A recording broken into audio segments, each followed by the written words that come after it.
Obboleessi keenya faarfataa Paaster Kaafaa Miidhagsaa balaa konkolaataa isa quunname irraa ooleera.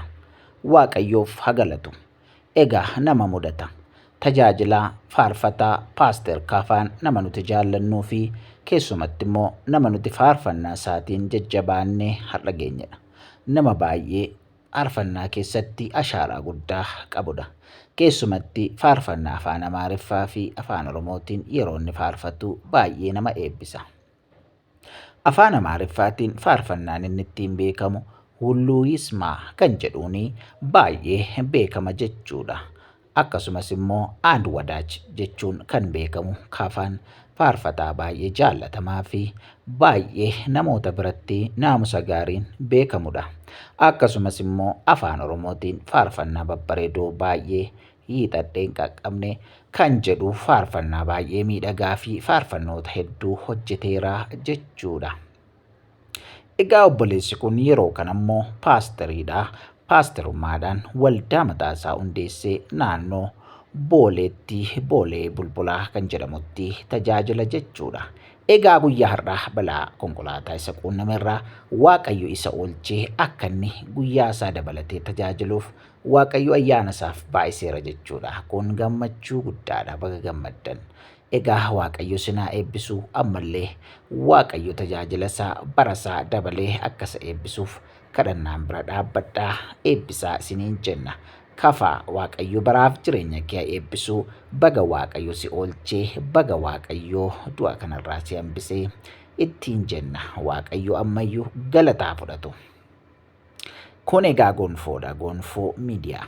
Miidiyaa keessan kan isinitti bu'aartan yeroo garaagaraatti odeessaalee kiristaanummaa akkasumas oduu garaagaraa irraa argattan jechuudha. Namooti haaraa taatan subscribe, like, share gochuu hin dagatinaa. Egaa guyyaa guyyaatti yeroo yerootti waan haaraa qabannee waan isin bira geenyuuf nu hordofaa isiniin jennaa. Obboleessa keenyas baga Waaqayyo si oolchee itti fufii tajaajilii ammayyuu saba Waaqayyo siif kenne ittiin jennaa. Egaa namoonni naannoo charchiisaa dhaqxanii waaqeffachuu barbaadan illee waldaan isaa naannoo Boolee Bulbulaatti kan argamudha jechuudha. Namoonni naannoo Finfinnee jirtan namoonni isiniif mijatu dhaqaatii wajjin waaqeffadhaa. Akkasumallee baga Waaqayyo si hambise jedhaatii gammadaa fi isiniin jennaa. Kiristoos Yesuusiin warri waaqeffattan immoo wajjin waaqeffadhaa. Waaqeffannaa babbareedaa akkasumallee barsiisa dubbii sagalee Waaqayyootu jira waan ta'eef akkasuma faarfattootii affeeramanii guyyaa guyyaatti ni tajaajilu waanta ta'eef namni hundumtuu irratti argamuudhaan Waaqayyo walii wajjin waaqeffadhaa isiniin jennaa. Eebbifama. Waaqayyo sinaa eebbisuu barri keessan jireenya keessan kan ta'e hundumtuu haa eebbifamu. Waaqayyo nagaa isaatiin biyya keenya haa yaadatu. Waaqayyo ammayyuu lafa keenya haa eebbisu. Qilleensa lafa keenya haa eebbisu. Biyya keenya haa eebbisu. Addunyaa haa eebbisu. Eebbi biyya hundumaa haa qaqqabu jenna. Gammadaa, kolfaa, bashannanaa hidhaan isinirraa haa ciccitu. Karaan keessan karaa milkii, daandii milkii haa ta'u. Barri keessan bara faarfannaa, kolfaaf gammachuu haa ta'u. Hamaa isinirraa haa qabu jenna. Egaa Waaqayyo sinaa eebbisuu. Namni kamiyyuu koomentiidhaan as jalatti obboleessa keenya faarfataa Paaster Kaafaa Miidhagsaatiin baga Waaqayyo si oolche ittiin jedhaa gammadaa fi oolchaasa ta'e Kiristoosiin immoo egaa as jalatti jajadhaa isiniin jennaa. Galatoomaa.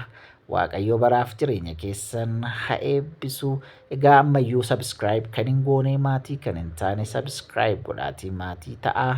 Eebba asirratti gadhiifamu waan asirratti darbu ergaa asirratti darbu guyyaa gara guyyaatti sa'aatiidhaanii yeroo hundumaa kan darbu hirmaadhaa isiniin jenna.